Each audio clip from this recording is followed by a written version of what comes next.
What's up, everybody? I hope you're having a great day. Thank you for joining me. You know, some days for me are different than others. It's like I told you before, I wake up and I'm a new man every day. You know, I have the same worries and anxieties. Some days are better than others. Some days I'm very motivated for the day. I get up, yes, you know, I'm so happy I'm alive. And other days when I'm feeling down, I try to do the same thing.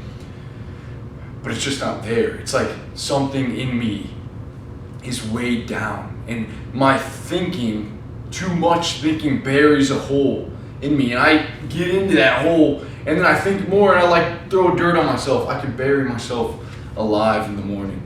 I could start my day out terrible just by overthinking things. And what I've been realizing, guys, and what I hope that you will do is just take a second, man. Stand out in the sun, the window, sunshine through. Not much these days, but stand there. Feel your body, man. And just, I am strong. Feel just how fucking awesome your body is. And breathe and realize that it's going to be alright, man. It is going to be okay. We are fucking awesome, dude. Just stand there, literally just feel that power. Man, just want to tell you guys that. So today I'm going back to How to Win Friends and Influence People, Dale Carnegie. And this is how to be an easy way to become a good conversationalist. This is the book. If you guys were with me a little while ago, I started this. Dale Carnegie said that he was at a party, a bridge party, one time, and he came across a woman, and she had heard of Mr. Carnegie, and she said, I want to hear all about your travels. I want to hear where you've been. I heard you've traveled the world. And he said, okay, I'll tell you. And he said, well, I've heard you've been to Africa. And she said, yeah, I have. And he said, I want to hear all about it. I only got to go there for 24 hours once. I couldn't explore anything. It was just a quick trip. And she was so enthused to tell Mr. Carnegie about all she had done. He said they talked for 45 minutes straight, and he had hardly said a word. He went to another party. Here's another example. He went to another party, and he was talking to a botanist, and he was fascinated. He was at this publishing party in New York, and the botanist was telling him about all the different flowers and all the different kinds of plants and stuff, and Mr. Carnegie said that he was fascinated. And he kept asking him he paid complete attention to what this botanist had to say, because he knew nothing about plants. He knew no difference between a lot of the plants. So he said, I'm going to read it to you guys.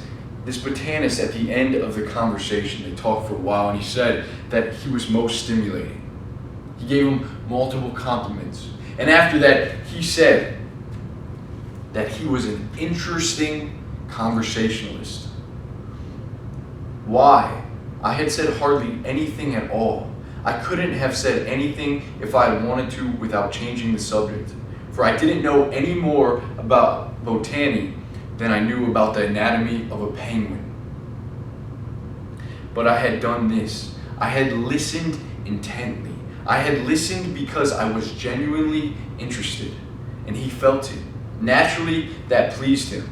That kind of listening is one of the highest compliments we can pay anyone.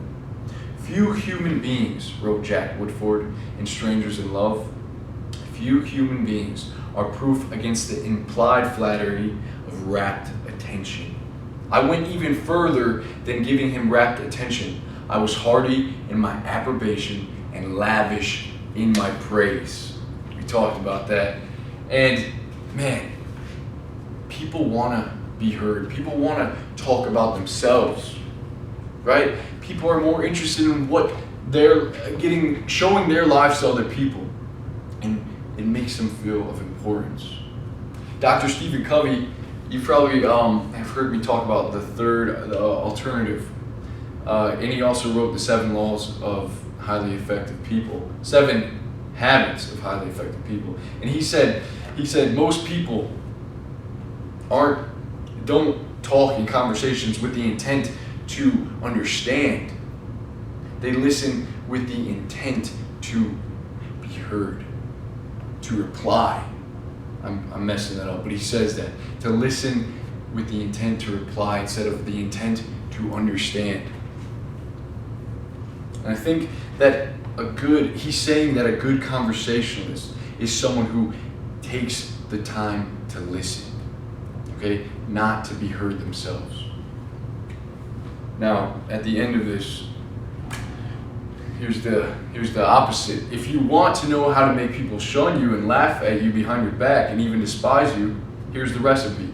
Never listen to anyone for long. Talk incessantly about yourself. If you have an idea while the other person is talking, don't wait for him or her to finish. Bust right in and interrupt in the middle of a sentence. Do you know people like that? I do, unfortunately. And the astonishing part of it is that some of them are prominent. Bores. That is all they are. Bores intoxicated with their own egos, drunk with the sense of their own importance.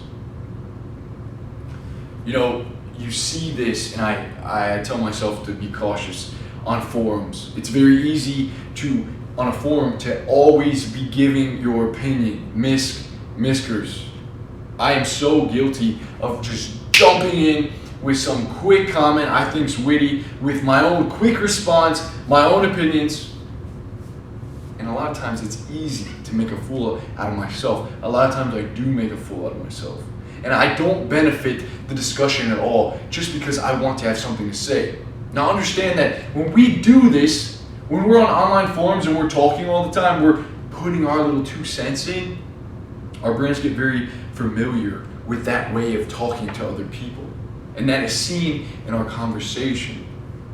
So I think that's very important to be careful while talking to while on forums, while texting, always quick. It's hard to listen and really care what someone's saying.